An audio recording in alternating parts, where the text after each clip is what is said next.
Hello दोस्तों, नमस्कार। राधे राधे। देखो, अपना टॉपिक चल रहा था आधुनिक राजस्थान के इतिहास से, और आधुनिक राजस्थान के इतिहास से जो टॉपिक चल रहा था वो चल रहा था राजस्थान में प्रजामंडल आंदोलन। हम उसी टॉपिक को आज कंटिन्यू करेंगे। प्रजामंडल आंदोलन।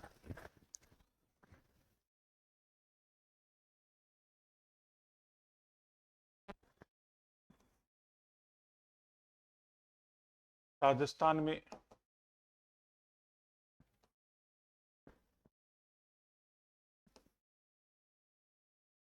प्रजामंडल आंदोलन।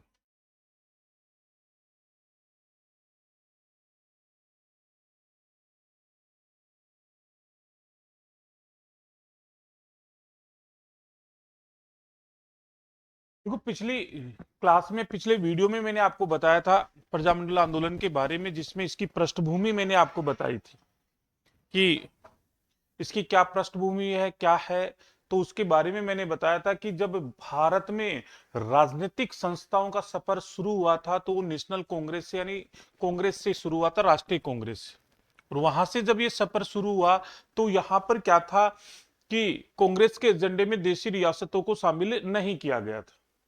अब कांग्रेस के एजेंडे में जब देशी रियासतें शामिल नहीं हुई तो कालांतर में महात्मा गांधी ने क्या किया था कि 1920 ईस्वी में उसके द्वारा एक आंदोलन चलाया गया था, और वह आंदोलन था असहयोग आंदोलन।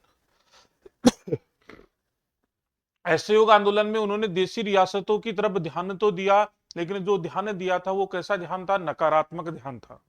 तो उन्होंने देशी रियासतों की तरफ कैसा ध्यान दिया? नकारात्मक ध्यान दिया था।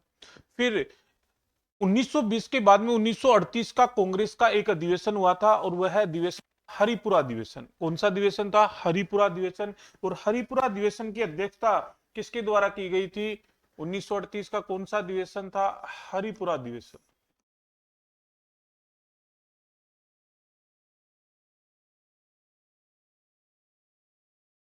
और हरिपुरा अधिवेशन की अध्यक्षता किसके द्वारा की गई थी? वो की गई थी सुभाष चंद्र बोस के द्वारा।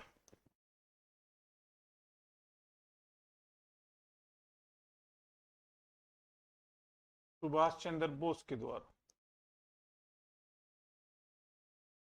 तो यहां पर हरिपुरा अधिवेशन की अध्यक्षता जब सुभाष चंद्र बोस के द्वारा की गई तो उन्होंने पहली बार देशी रियासतों को राष्ट्रीय आंदोलन में शामिल करने की बात कही कि देशी रियासतों को भी क्या करना चाहिए? राष्ट्रीय आंदोलन में शामिल किया जाना चाहिए। अब यही कारण था कि फिर उन्होंने प्रजामंडल यहां पर स्थापित किए थे। और प्रजामंडलों की स्थापना के कारण बताए फिर मैंने कि एक तो क्या था कि जिन रियासतों ने साइक संधि कर रखी थी वो रियासतें साइक संधियां तोड़ दे। दूसरा कारण था कि रियासतों में उत्तरदायी शासन स्थापित करने के लिए भी प्रजामंडल स्थापित किए गए थे। तीसरा कारण क्या था कि जो भारत संघ में मिलने के लिए इन्हें देशी रियासतों को क्या करना चाहिए? तैयार करना चाहिए। फिर 19 देशी रियासतों में से 18 रियासतों में प्रजामंडल स्थापित हुए। केवल एकमात्र रियासत थी, और वह रियासत कौन सी थी? टोंक रियासत। टोंक रियासत में किसी भी प्रकार का कोई प्रजामंडल स्थापित नहीं हुआ। और जब टोंक रियासत में कोई प्रजामंडल स्थापित नहीं हुआ तो केवल 18 ही रियासतों में प्रजामंडल स्थापित हुए, लेकिन 3 रियासतों के प्रजामंडल राजस्थान से बाहर स्थापित हुए। 3 रियासतें मैंने आपको बताई थी, भरतपुर, बीकानेर और सिरोही। भरतपुर प्रजामंडल,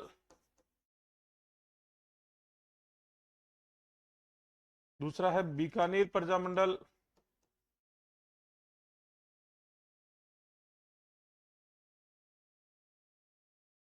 और तीसरा है सिरोही प्रजामंडल।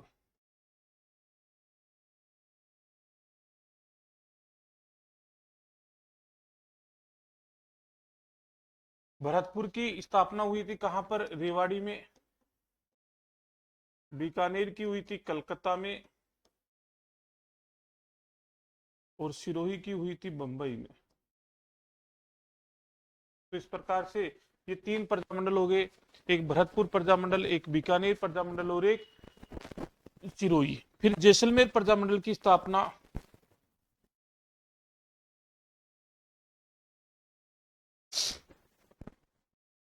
कहां पर हुई थी? जोधपुर में हुई थी। जैसलमेर प्रजामंडल की स्थापना जैसलमेर में न होकर कहां पर हुई थी? जोधपुर में हुई थी। तो यहां तक अपन ने पढ़ लिया था। फिर मैंने एक लिस्ट लिखवाई थी और लिस्ट में क्या था कि 19 जो 18 प्रजामंडल थे उनके ईयर और उनके संस्थापक। अब डिस्क्रिप्टिव पढ़ेंगे आज। और पहला आपका है जयपुर प्रजामंडल।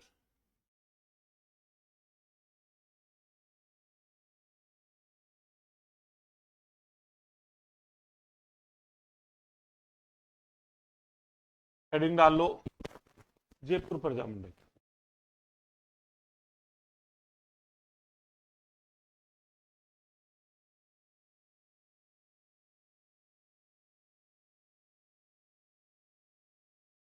देखो जयपुर प्रजामंडल की बात करें तो जयपुर में जनजागृति फैलाने का कार्य कौन कर रहा था? अर्जुन लाल सेठी। और अर्जुन लाल सेठी जब जनजागृति फैलाने का कार्य कर रहा था तो उन्होंने 1905 में जैन शिक्षा समिति या सोसाइटी की स्थापना की और 1907 में उसने वर्धमान स्कूल स्थापित किया था। फिर वर्धमान स्कूल में क्या करता था? ये क्रांतिकारी लोगों को यहाँ पर क्रांतिकारी शिक्षा उपलब्ध करवाता था। तो अपन बात करें कि जयपुर में जनजागृति फैलाने का कार्य जयपुर में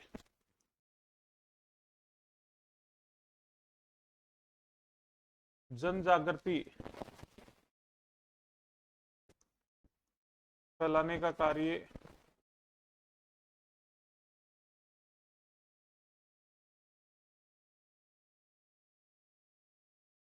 अर्जुन लाल सेठी के द्वारा किया गया था।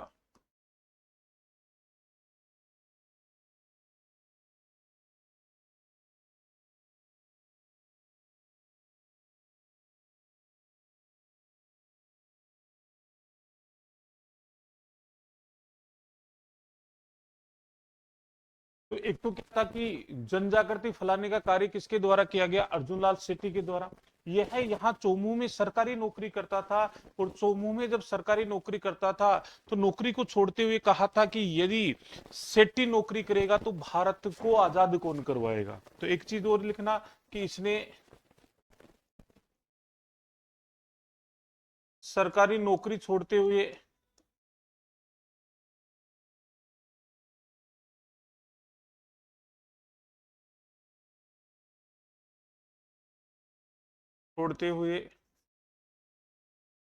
कहा था कि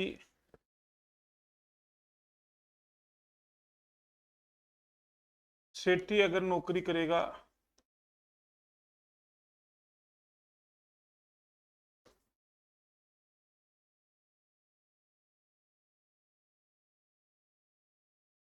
करेगा तो भारत को आजाद कौन करवाएगा। तो याद रखना कि उसने नौकरी छोड़ते हुए कहा था कि यदि सेठी नौकरी करेगा तो भारत को आजाद कौन करवाएगा। नेक्स्ट आगे की बात करें तो अर्जुन लाल सेठी ने आगे क्या किया था कि 1905 ईस्वी में 1905 ईस्वी में इसके द्वारा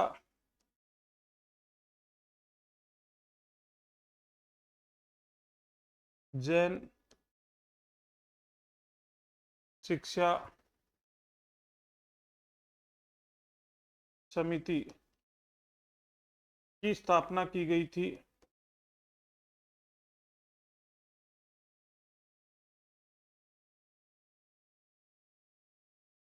तो इसके द्वारा 1905 ईस्वी में क्या किया गया था? जैन शिक्षा समिति की स्थापना की गई थी।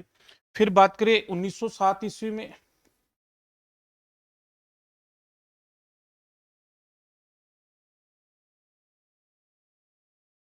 इसके द्वारा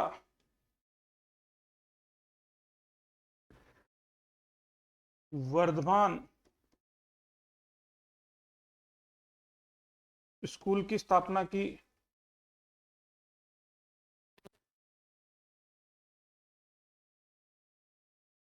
इसके द्वारा 1907 ईस्वी में क्या किया गया? वर्धमान स्कूल की स्थापना की गई। और वर्धमान स्कूल की बात करें यहां पर भारतीय नागरिकों को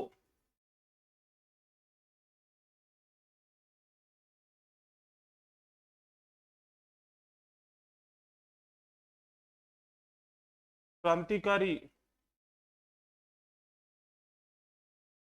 क्रांतिकारी शिक्षा दी जाती थी,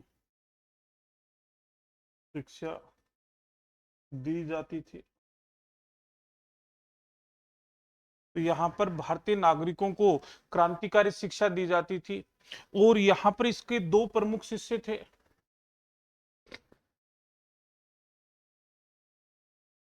वर्धमान स्कूल में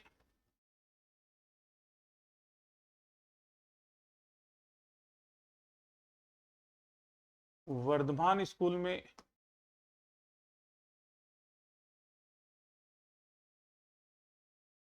शेट्टी के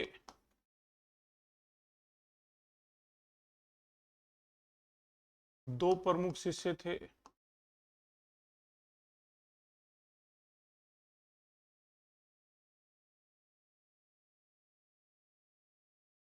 और दो प्रमुख शिष्यों में कौन कौन आते हैं? एक तो है आपका जोरावर सिंह बारट,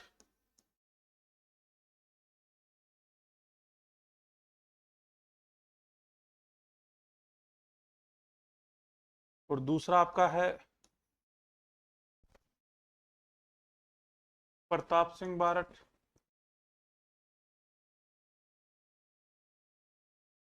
तो ये दो प्रमुख शिष्य हुए, एक जोरावर सिंह बारट हुआ और एक प्रताप सिंह बारट हुआ। देखो, जोरावर सिंह बारट और प्रताप सिंह बारट की बात करें तो राजस्थान में एक प्रसिद्ध क्रांतिकारी और हुआ था, और उस प्रसिद्ध क्रांतिकारी का नाम था केसरी सिंह बारट। देखो, केसरी सिंह बारट क्रांतिकारी के साथ साथ बहुत अच्छा कवि और लेखक भी माना जाता है, जिसने चेतावनी चुंगटिया नामक पुस्तक भी लिखी थी, जिसने और कई पुस्तक लिखी जैसे प्रताप चरित्र, दुर्गादास चरित्र, पद्मिनी चरित्र, ये कई की पुस्तकें उसके द्वारा लिखी गई थी। तो उसका भाई था जोरावर सिंह बारट, जिसने यहाँ पर शिक्षा ली, जिसको अमरदास बैरागी और राजस्थान का चंद्रशेखर आजाद भी कहा जाता है। दूसरा है प्रताप सिंह बारट, ये केसरी सिंह बारट का बेटा था, ये भी प्रसिद्ध क्रांतिकारी के रूप में प्रसिद्ध हुआ था। तो इस प्रकार से ये दो क्रांतिकारी आ गए। फिर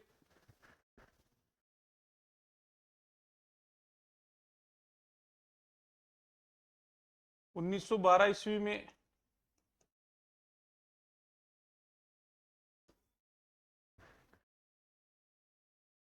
होर्डिंग बम कांड में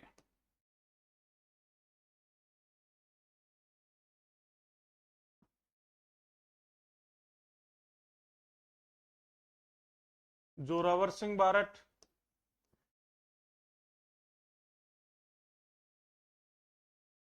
तथा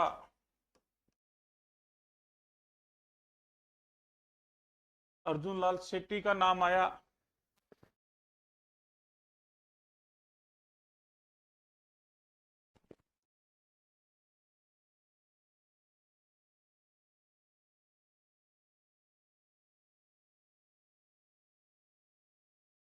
हाँ जी, देखो, एक कांड आया है होर्डिंग बम कांड। होर्डिंग बम कांड क्या था कि 1911 ईस्वी में दिल्ली दरबार लगा था।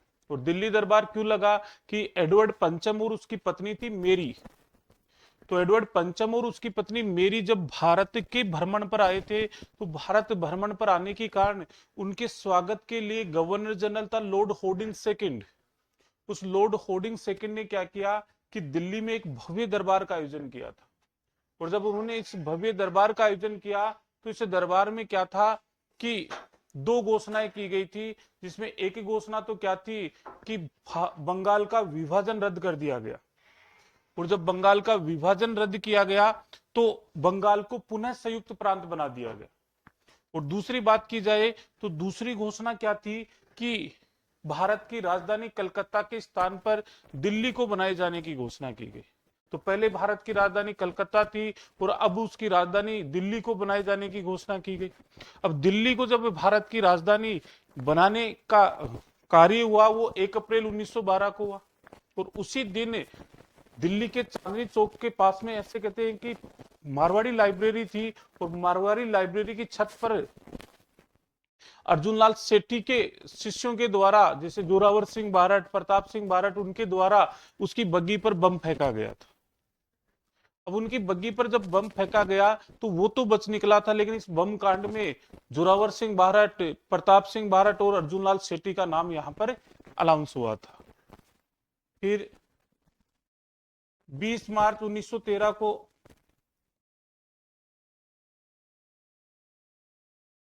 20 मार्च 1913 को निमाज महंत हत्याकांड में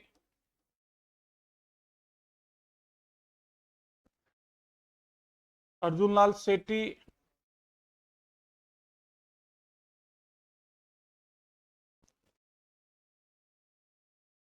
और उनके सहयोगियों के नाम आए।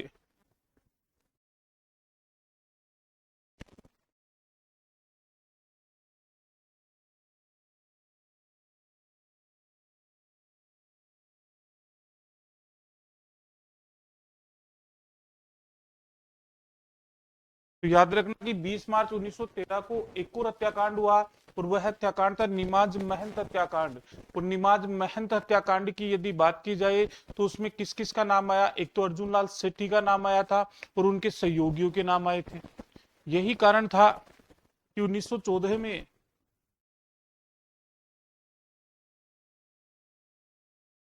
ईस्वी में सेठी को गिरफ्तार करके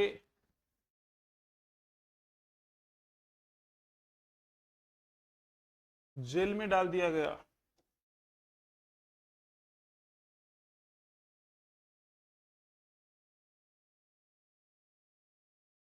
1920 में उसे रिहा कर दिया गया।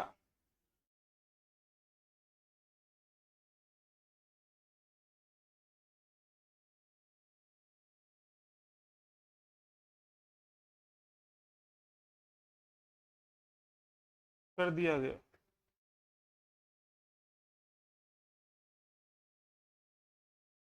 नेक्स्ट, तो 1914 में इस समय सेठी को गिरफ्तार भी कर लिया गया था और गिरफ्तार करके उसको अजमेर की जेल में डाल दिया गया था। लेकिन 1920 में इसको क्या कर दिया गया? रिहा कर दिया गया। अब अर्जुनलाल सेठी के बाद में जयपुर की राजनीति में एक नया नाम जुड़ा, और वह नया नाम कौन सा था? जमनालाल बजाज का था। जयपुर में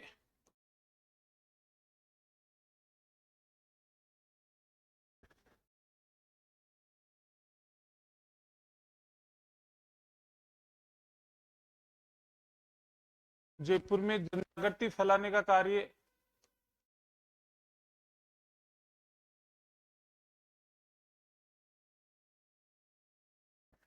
जमनालाल बजाज के द्वारा भी किया गया।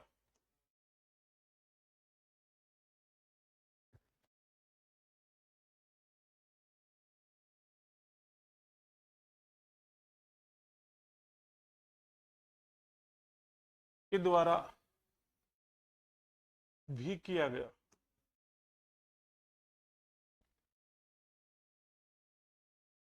तो याद रखना, जयपुर में जनजागृति फैलाने का कार्य जमनालाल बजाज के भी द्वारा किया गया। अब देखो, जमनालाल बजाज की बात की जाए तो जमनालाल बजाज ने क्या किया कि स्वदेशी को बढ़ावा दिया था। किसको बढ़ावा दिया था? स्वदेशी को बढ़ावा दिया था। अब स्वदेशी को बढ़ावा दिया तो उन्होंने क्या किया कि स्वदेशी का प्रमोशन करने के लिए इन्होंने चरखा संघ की स्थापना की।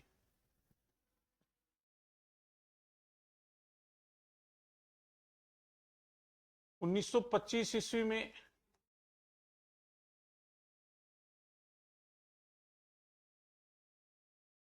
बजाज ने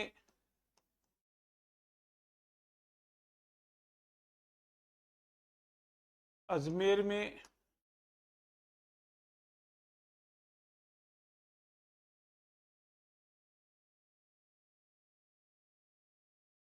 चरखा संघ की स्थापना की।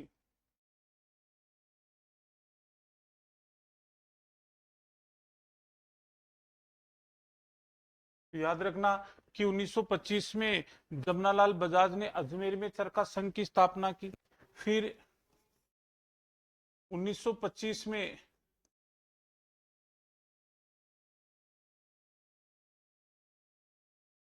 बजाज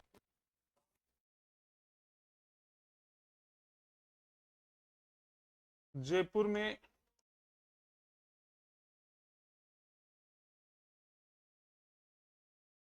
चरखा संघ की स्थापना की।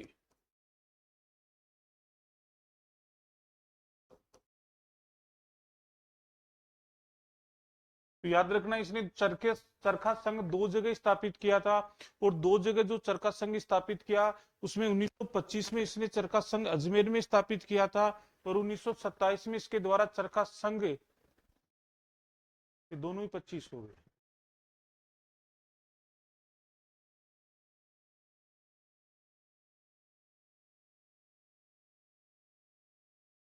1927 1927 में इसने जयपुर में चरखा संघ स्थापित किया, और 1925 में इसके द्वारा अजमेर में चरखा संघ स्थापित किया गया।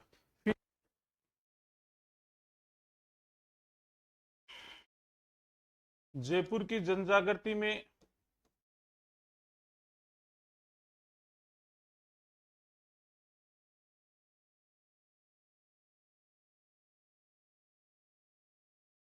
जयपुर की जनजागृति में हीरालाल शास्त्री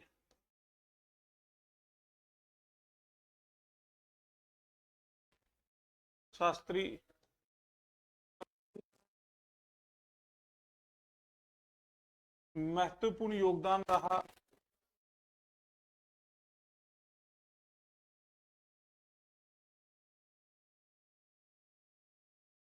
अब हीरालाल शास्त्री का जब महत्वपूर्ण योगदान रहा तो इसने क्या कार्य किया? 1929 ईस्वी में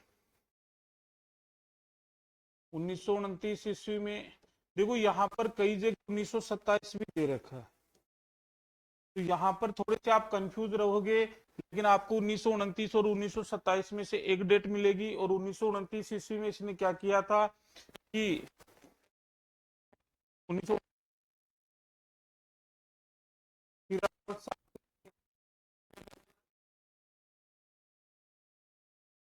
हीरालाल शास्त्री ने निवाई टोंक में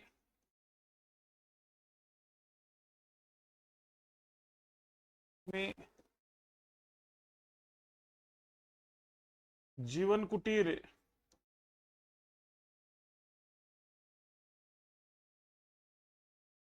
की स्थापना की। तो इसने क्या किया कि जीवन कुटीर नामक एक संस्था निवाई टोंक में स्थापित की थी 1929 ईस्वी में। हीरालाल शास्त्री की पुत्री का नाम था शांतोबाई।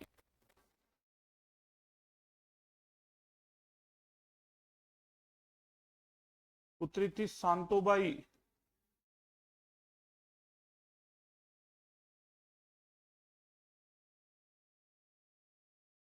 इसका अंत होने के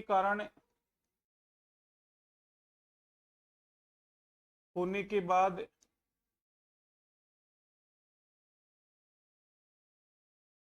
इसका नाम बदलकर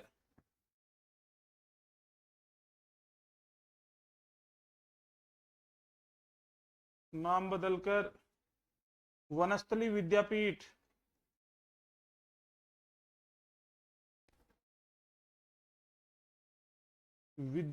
कर दिया गया।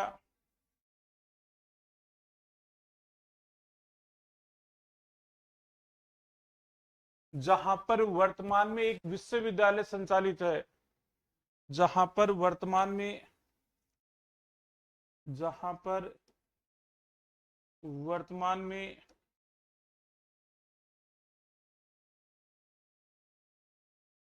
एक विश्वविद्यालय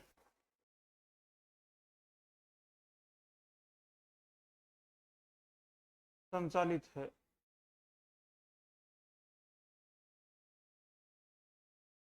तो याद रखना कि इसने पहले 1929 ईस्वी में निवाई टोंक में क्या किया कि जीवन कुटीर की स्थापना की थी। अब निवाई टोंक में जब इसने जीवन कुटीर की स्थापना की तो फिर कालांतर में इसकी बेटी थी शांतोबाई, उसकी डेथ होने के कारण क्या हुआ कि इसने इसका नाम बदला और नाम बदल कर क्या कर दिया, वनस्थली विद्यापीठ कर दिया। तो वनस्थली विद्यापीठ किया तो वनस्थली विद्यापीठ में वर्तमान में एक बहुत ही बड़ा विश्वविद्यालय संचालित है। ये तो हो गए यहाँ पर जन जागृति के 3 चरण। पहला चरण अर्जुनलाल सेठी, दूसरा चरण जमनालाल बजाज और तीसरा चरण हीरालाल शास्त्री। अब बात करते हैं प्रजामंडल।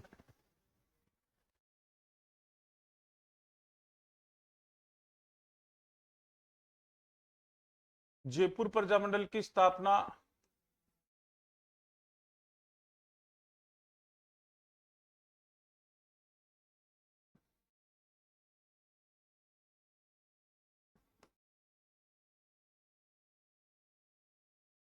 1931 ईस्वी में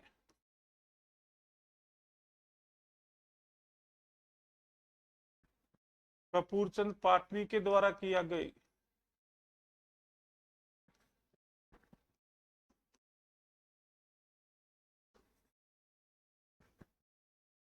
के द्वारा की गई। तो याद रखना जयपुर प्रजामंडल की स्थापना 1931 ईस्वी में किसके द्वारा की गई थी, कपूरचंद पाटनी के द्वारा की गई थी। अब कपूरचंद पाटनी ने जब इसकी स्थापना की तो यहाँ पर क्या था कि ये राजस्थान में स्थापित पहला प्रजामंडल था। यह है राजस्थान का,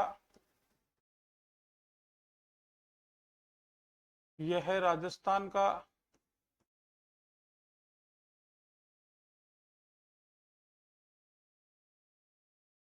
पहला प्रजामंडल माना जाता है।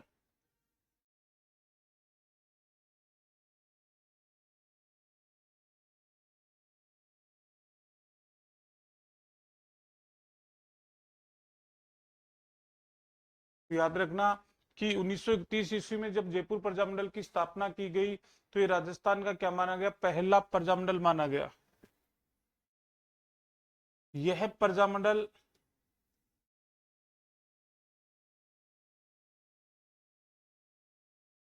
स्थापित करने के बाद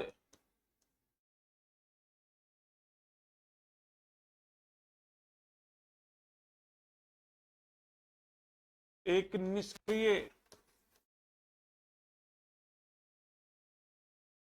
संस्था के रूप में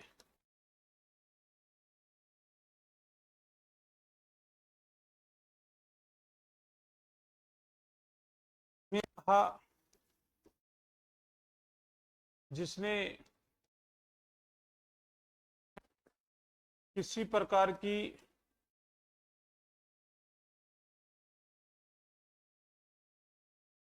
जन जागृति फैलाने का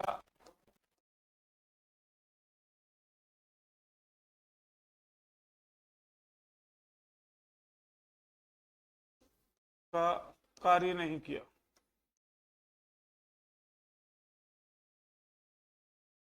तो याद रखना कि यह जो प्रजामंडल था वह 1931 में स्थापित होने के बाद एक निष्क्रिय संस्था के रूप में रहा। और निष्क्रिय संस्था के रूप में रहा तो इसने किसी भी प्रकार की कोई जनजागृति फैलाने का कार्य नहीं किया था। यही कारण था कि यह कार्य कुछ भी नहीं कर पाया, 1931 में स्थापित हुआ। यही कारण था कि इसका पुनर्गठन किया गया, और पुनर्गठन किया गया तो जयपुर प्रजामंडल का पुनर्गठन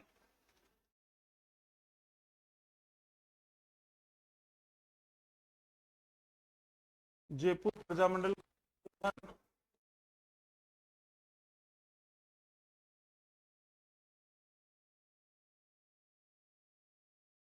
पुनर्गठन 1938 ईस्वी में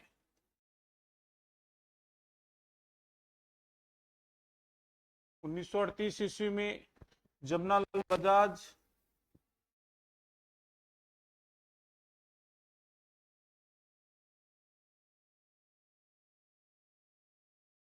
तथा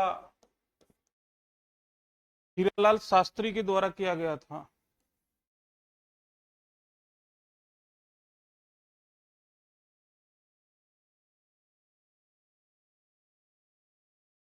के द्वारा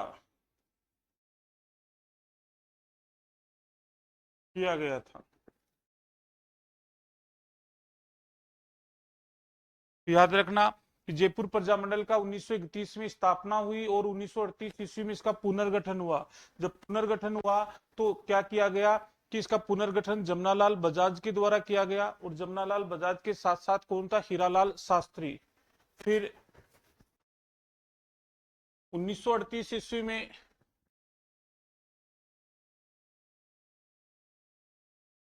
1938 ईस्वी में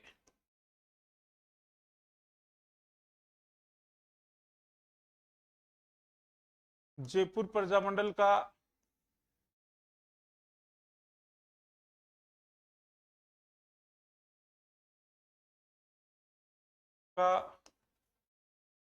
प्रथम अधिवेशन आयोजित हुआ।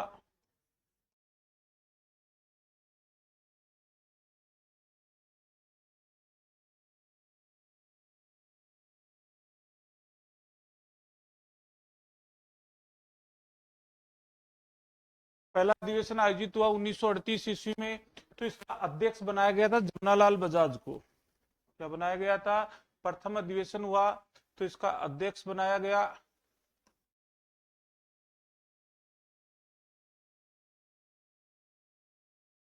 जमनालाल बजाज।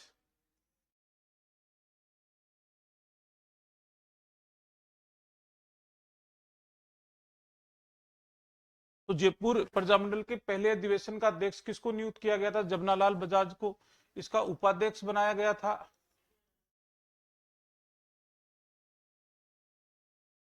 उपाध्यक्ष चिरंजी लाल मिश्र को।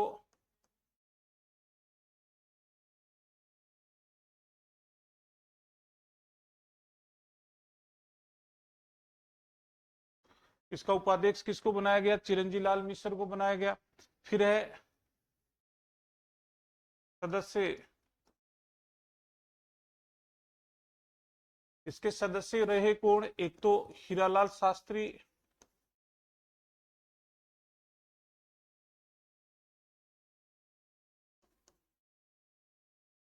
और दूसरा सदस्य हो गया कपूरचंद पाटनी।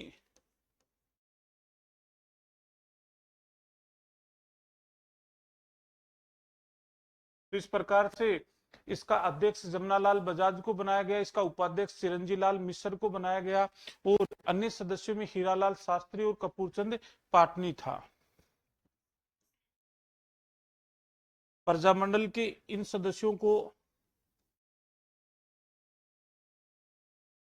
प्रजामंडल के सदस्यों को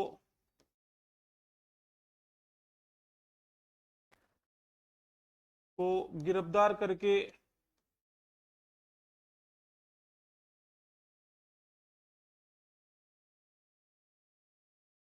जेल में डाल दिया गया था।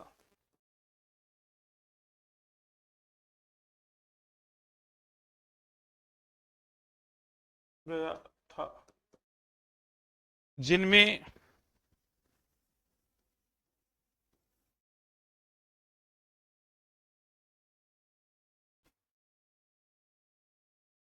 जमनालाल बजाज,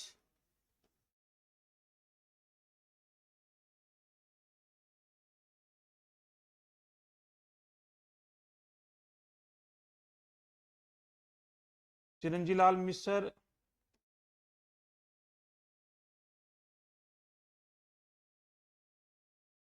हीरालाल शास्त्री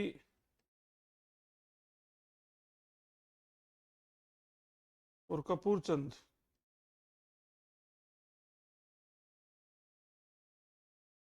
तो ये वो लोग थे जिनको गिरफ्तार करके जेल में डाल दिया गया था। लेकिन 1939 में क्या कर दिया गया, इनको रिहा कर दिया गया था। 1940 ईस्वी में 1940 ईस्वी में जयपुर प्रजामंडल का अध्यक्ष जयपुर प्रजामंडल का अध्यक्ष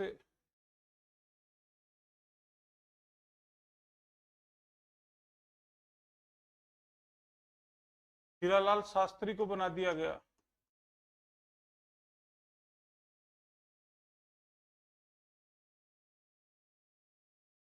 शास्त्री को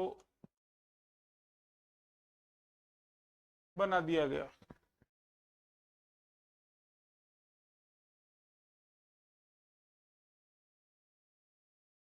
1940 ईस्वी में हीरालाल शास्त्री को जयपुर प्रजामंडल का क्या नियुक्त कर दिया गया? अध्यक्ष नियुक्त कर दिया गया। जब हीरालाल शास्त्री को जयपुर प्रजामंडल का अध्यक्ष नियुक्त किया गया तो इसने प्रजा प्रगतिशील दल की स्थापना की। 1940 में शास्त्री के द्वारा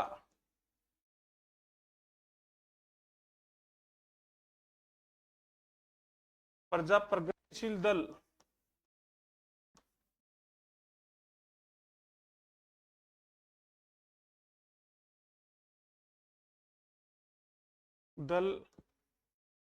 की स्थापना की गई।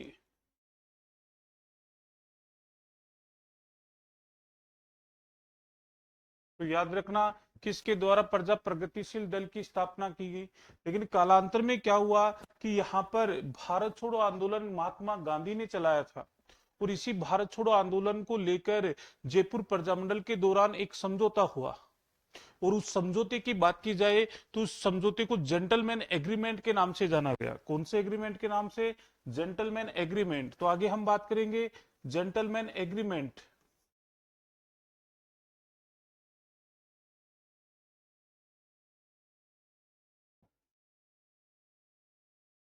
एग्रीमेंट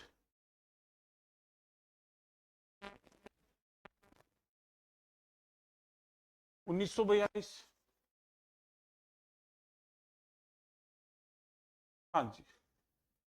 देखो जब मैंने आपको वो बताया था जयपुर रियासत पढ़ाई थी उसके बारे में बताया था तो जेंटलमैन एग्रीमेंट के लिए वहां भी मैंने बताया था कि ये एग्रीमेंट था। ये 1942 में एक तो जयपुर प्रजामंडल के अध्यक्ष हीरालाल शास्त्री के मध्य हुआ और एक जयपुर का दीवान था मिर्जा इस्माइल। देखो मिर्जा इस्माइल की बात करें तो जयपुर में एक प्रसिद्ध रोड है एमआई रोड और उसी एमआई रोड का नामकरण जयपुर के दीवान मिर्जा इस्माइल, एम का मतलब मिर्जा, आई का मतलब इस्माइल, रोड के नाम से जानी जाती है। वो मिर्जा इस्माइल के नाम से इसका नामकरण हुआ था। तो यही कारण था कि जेंटलमैन उन दोनों के मध्य हुआ जिन्होंने यह शर्त रखी थी कि प्रजामंडल का कोई भी सदस्य भारत छोड़ो आंदोलन में भाग नहीं लेगा। तो याद रखना कि यह समझौता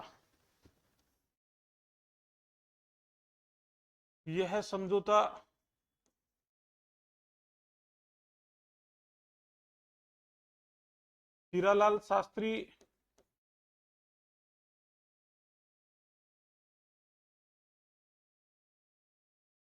और जयपुर के दीवान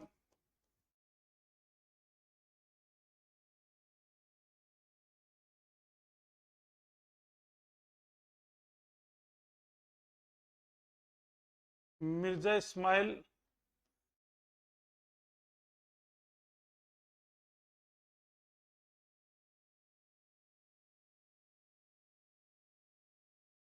के मध्य हुआ था।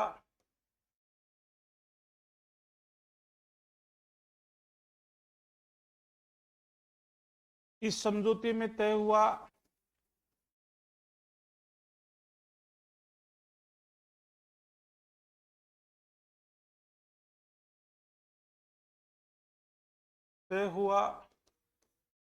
कि प्रजामंडल का कोई भी सदस्य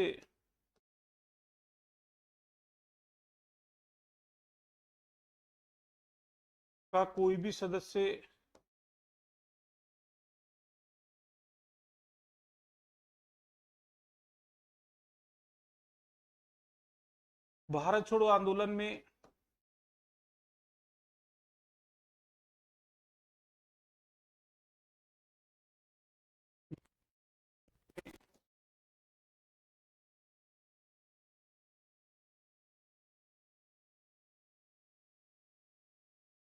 भाग नहीं लेगा।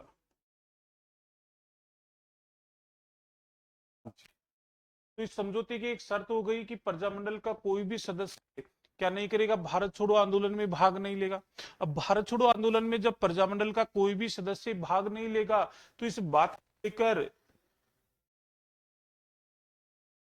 एक क्रांतिकारी था जिसके द्वारा मतलब बाबा मुक्ता प्रसाद वह नाराज हो गया था और यही कारण था कि उसने एक अलग से पार्टी का गठन कर लिया था।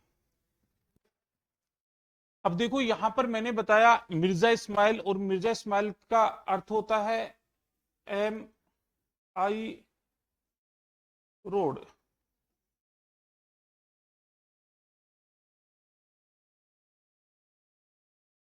तो एम आई रोड का जो नामकरण था वो मिर्जा इस्माइल, एम का अर्थ होता है मिर्जा, आई का होता है इस्माइल, और रोड के नाम से इसका नामकरण किया गया था। अब आगे हम बात करें आजाद मोर्चा।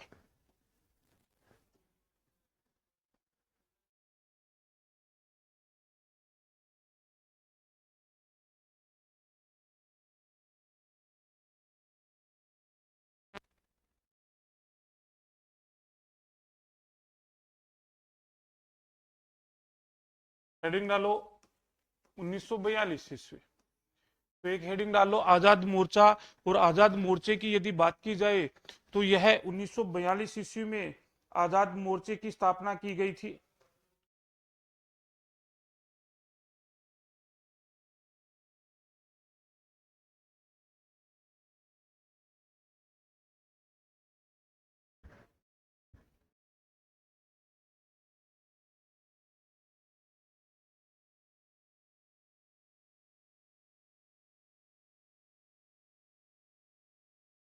हाँ जी, तो मैंने आपको बताया था आजाद मोर्चा की प्रजामंडल का एक सदस्य था जो इनके इस समझौते से नाराज हो गया था, जेंटलमैन एग्रीमेंट से, और उसने एक नया राजनीतिक दल गठित कर लिया था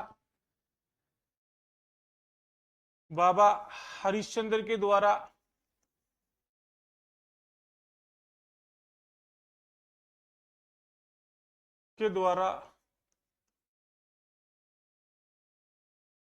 मंडल से अलग होकर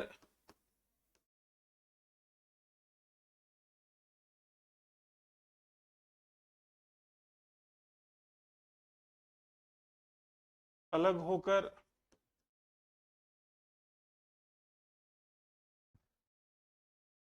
यह राजनीतिक दल गठित किया गया था।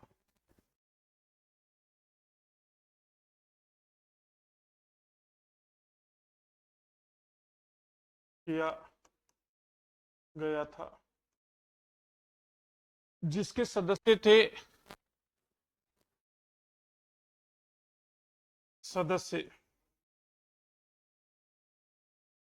मल भंडारी,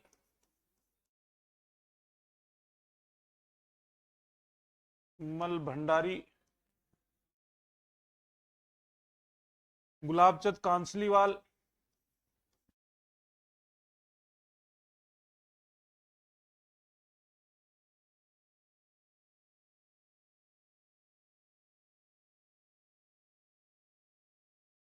और रामकरण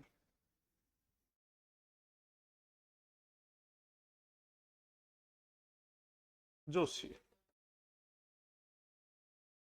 तो इस प्रकार से दौलतमल भंडारी था, गुलाबचंद कांसलीवाल था और रामकरण जोशी थे। ये तीन ऐसे सदस्य थे जिन्होंने बाबा हरिश्चंद्र का साथ दिया था, क्योंकि उन लोगों ने कहा कि हम भारत छोड़ो आंदोलन में भाग नहीं लेंगे, और उनको ये बात अच्छी नहीं लगी, तो ये प्रजामंडल से अलग होकर क्या करते हैं कि राजनीतिक दल गठित कर लेते हैं। फिर इसके बाद यदि बात की जाए तो 1945 ईस्वी में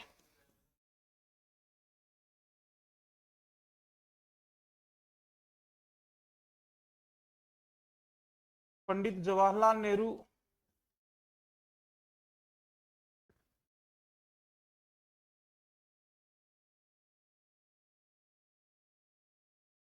ने जयपुर की यात्रा की, तो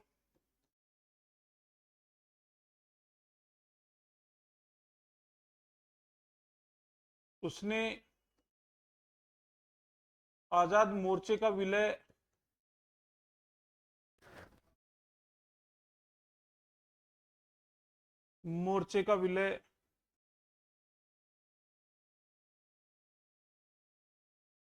कर दिया।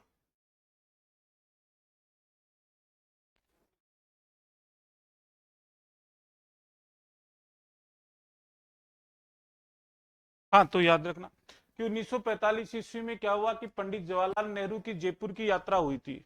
और जब इनकी जयपुर की यात्रा हुई तो उन्होंने क्या किया कि इस आजाद मोर्चे का विलय किसमें कर दिया, उसमें जयपुर प्रजामंडल में कर दिया और दोनों को संयुक्त बना दिया।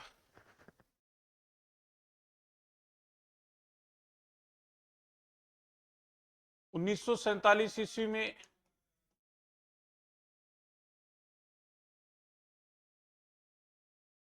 स्वतंत्र भारत का हिस्सा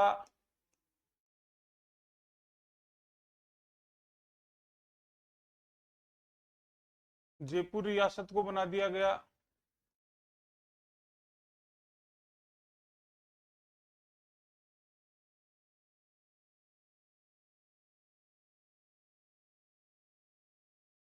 और 30 मार्च 1949 को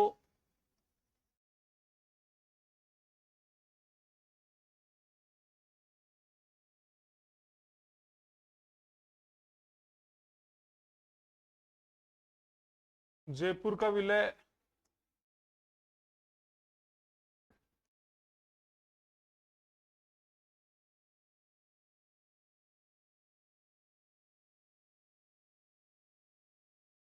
राजस्थान के एकीकरण में कर दिया गया।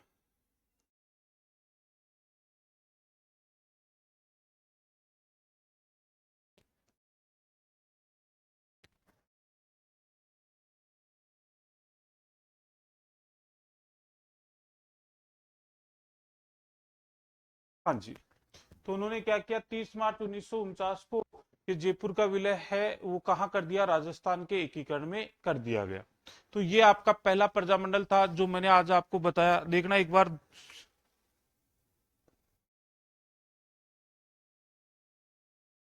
जयपुर प्रजामंडल। देखो, जयपुर प्रजामंडल की स्थापना से पहले 3 स्टेप याद रखनी है कि जयपुर में जन जागृति फैलाने का कार्य 3 क्रांतिकारियों ने किया। अर्जुन लाल सेठी के द्वारा किया गया, दूसरा जमनालाल बजाज के द्वारा किया गया और तीसरा हीरालाल शास्त्री के द्वारा किया गया। अब जयपुर में जन जागृति फैलाने का पहला कार्य अर्जुन लाल सेठी ने किया। ये पहले सरकारी नौकरी करते थे, चौमू के यहाँ दीवान के रूप में करते थे, और वो नौकरी छोड़ते हुए कहा था कि सेठी नौकरी करेगा तो भारत को आजाद कौन करवाएगा। 1905 में इसने जैन शिक्षा समिति की स्थापना की और 1907 ईस्वी में इसके द्वारा क्या किया गया, वर्धमान स्कूल स्थापित किया गया। और वर्धमान स्कूल की बात करें तो यहाँ पर लोगों को क्रांतिकारी शिक्षा दी जाती थी। फिर वर्धमान स्कूल के 2 प्रसिद्ध क्रांतिकारी स्टूडेंट रहे जिसमें जोरावर सिंह भारत और प्रताप सिंह भारत। फिर 1912 में होर्डिंग बम कांड हुआ जिसमें अर्जुन लाल सेठी के शिष्य जोरावर सिंह भारत का नाम आया और उसका साथ उसके भतीजे प्रताप सिंह भारत ने भी दिया था। फिर 20 मार्च 1913 को निमाज महंत हत्याकांड में भी सेठी का नाम आया, उनके सहयोगियों का नाम आया। 1914 में इनको गिरफ्तार कर लिया गया और 1920 में रिहा कर दिया गया। सेठी के बाद में नाम आ गया जमनालाल बजाज का, जिन्होंने जयपुर में जन जागृति फैलाने का कार्य किया। जमनालाल बजाज की यदि बात की जाए तो उन्होंने 1925 में अजमेर में चरखा संघ स्थापित किया और 1927 में इसने जयपुर में चरखा संघ स्थापित किया। जानकी देवी बजाज इन्हीं की पत्नी थी जो स्वयं भी 7 रुपए का चरखा खरीदकर, ऐसे कहते हैं कि स्वदेशी को बढ़ावा देने के लिए सूत काटने का कार्य करती थी। इसका मतलब इनके साथ इनकी धर्मपत्नी जानकी देवी बजाज भी थी। जयपुर में फिर जन जागृति फैलाने का कार्य हीरालाल शास्त्री ने किया, जिसने 1929 ईस्वी में निवाई टोंक में जीवन कुटीर की स्थापना की। फिर इसकी बेटी थी शांतोबाई, उसका देहांत हो गया। वैसे इसकी पत्नी रत्ना शास्त्री थी और इसकी बेटी का नाम शांतोबाई था, जिसका देहांत होने के कारण इसने इसका नाम बदल कर दिया वनस्थली विद्यापीठ। और वनस्थली विद्यापीठ में वर्तमान में एक विश्वविद्यालय संचालित है। फिर जयपुर प्रजामंडल, ये राजस्थान का पहला प्रजामंडल, फिर इसका पुनर्गठन हुआ। तो इस प्रकार से आपका ये पहला प्रजामंडल था जयपुर प्रजामंडल जो हुआ कंप्लीट। बाकी बात करेंगे हम नेक्स्ट वीडियो में।